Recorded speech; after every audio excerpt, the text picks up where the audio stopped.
morning. Good morning. How are you this Monday morning?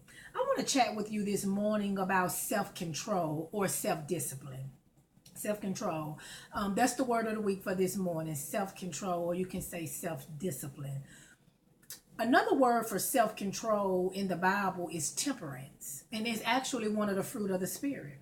It's a godly attribute. So if we're walking with God and we have a close relationship with God, this should be a fruit that's evident in our lives. People should be able to look at our lives and see the fruit of self-control. We should embody self-control. So let's talk about it. Let me ask you a question. Do you have control over your life? Or is your life spiraling out of control? Do you have control over your life? Or is your life spiraling out of control? Self-discipline, self-restraint. Do you have it? Or are you allowing people and things and bad habits and addictions to dictate what you do and how you do it? Let's talk about it. So let's define what is self-control. And basically, self-control is just the ability for you to stop yourself from doing something that you may really, really want to do, but it might not be in your best interest. It may not be beneficial for your life. It's the ability to stop yourself from doing something that you may really, really want to do, but it's not in your best interest. It's not beneficial for your life. It's when you can say no, when you can restrain yourself, deny yourself. It's when you can govern your relationships and regulate who and what becomes a part of your life. Self-control. Because I'm going to tell you, not everything and everybody is good and beneficial for your life. It's not. So that's why it's important that you exercise restraint in your relationships. You have to take authority and you decide who and what is good for you, because not everything is good for you. Not everybody is good for you. So you have to be able to take authority and decide. That's why you have to have restraint in your relationships. See, there's some people you can love close up. And there's some people you have to love from a distance. There's some people you can hang out with all the time, and some people you have to fellowship with here and there. Some people you chat with every day. Some people you have to chat with every now and then. But you determine who and what is beneficial for your life, who can become a part of your life, and at what degree they're to become a part of your life, and what degree they become a part of your life. You make that determination. We must learn how to maintain control in every area of our lives, every aspect of our life, not just one, not just two areas, but I'm talking about maintaining control in every area of our lives. And it begins with us taking control of our bodies, of our emotions, our thinking and our thoughts, taking control of the way we talk, the words we speak, our conversations, taking control of our behaviors, our actions, and even taking control of your finances. See, we can never really make forward progress or attain the success that we desire without practicing self-discipline. We can't make forward progress and obtain that success that we really want in life, that we desire to have in life, without practicing self-discipline. It's a must. It's required. We'll never be able to reach the top of the ladder. We'll never be advanced, promoted, or elevated without practicing self-discipline. See, it takes discipline to lose weight, to fulfill your purpose. It takes discipline to build a family, to grow a business. It takes discipline to grow a ministry and to manifest your dreams. It takes discipline. Anything that you aspire to do in life will require some level of self-discipline. Anything that you desire to acquire, anything that you aspire to in life will require some level of self-discipline. And you know what? Discipline, what it does, it allows us to overcome laziness. It helps with that. It helps with us. It allows us to overcome laziness and idleness and procrastination, stagnation. And do you know also that discipline is a weapon against distraction? It protects you against distraction. It is a weapon against distraction. When you exercise discipline in your life, you're able to focus. You keep focus on what's important. The main thing, it keeps you on track. Anybody and anything can't come in and just take you off course, take you off what you're focused on, because you're living a self-disciplined lifestyle. It helps keep you on track. People that lack self-control will eventually live in bondage. People that lack self-control will eventually live a life of bondage. They will live in bondage. Well, why is that? Because anything you're doing that you don't control will eventually control you. Anything that you're doing that you don't control will eventually control you. You don't control the people that come in that enter and leave and come into your life. Guess what? You become in bondage to toxic relationships. You don't control your finances. You become in bondage to bad debt or debt collectors. You don't control your weight, your eating habits. Then you become in bondage to health issues and diabetes. You don't control your kids. Then they become out of control, reckless or irresponsible. Anything that you've been called to manage, that you've been called to steward or supervise or lead, or anything that you possess that you don't take control over will eventually control you. That's why it's important that we exercise discipline, that we take back control of our lives, our homes, our kids, our finances, our wealth, our resources, our health, our mind. It's time for us to take control of those things. I remember there was a time when I used to love to party a lot. I used to love to party a lot. And I would engage in heavy drinking, and I would do drugs. And I remember thinking like I was in control. I was in control of it. And I was having fun, so I thought.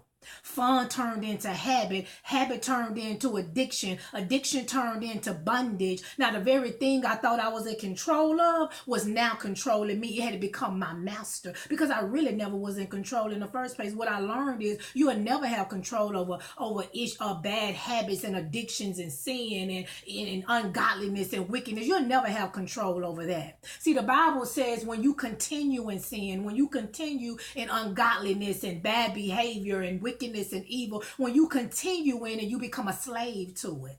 You become in bondage to it. And that's what happened to me. I became a slave to the very substances I thought I was in control of, but eventually it began to control me, because really in actuality, I never was in control. Anything you can't control, it begins to control you.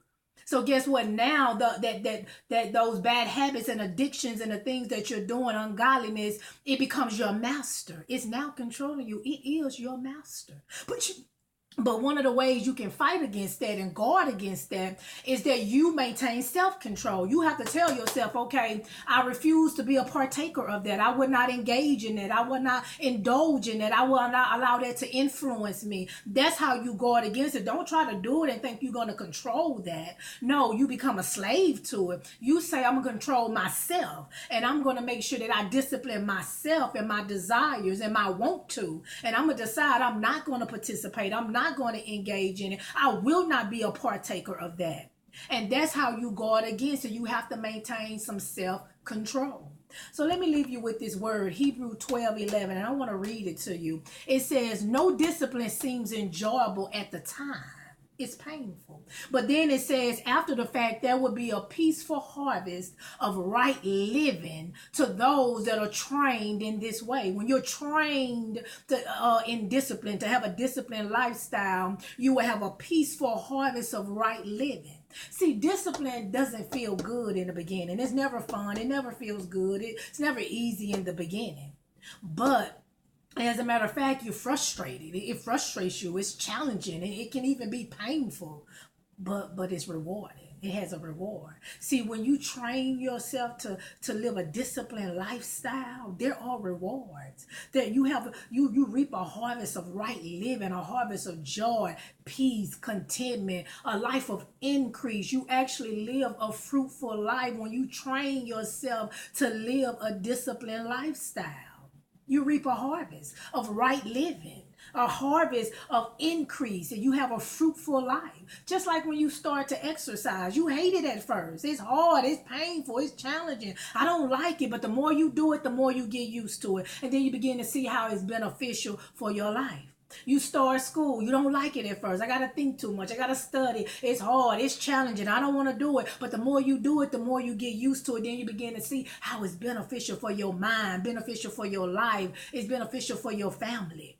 You start a business. It's hard, demanding hours, long hours. I got to work too much. It's frustrating. It's challenging. But the more you do it, the more you get used to it. And then you begin to see how it's beneficial for your life, your kids, your family. Your life is better for it. Discipline. See, greatness can never be achieved without practicing self-discipline. Greatness can never be achieved without practicing self-discipline. You gotta maintain some discipline in your life. God expects us to live a life of self-control. If you always do what you want, when you want, and how you want, you will end up living a life of misery, pain, frustration, regret. Is that the life you want? Is that the life you want to live? Is that the existence that you want to have?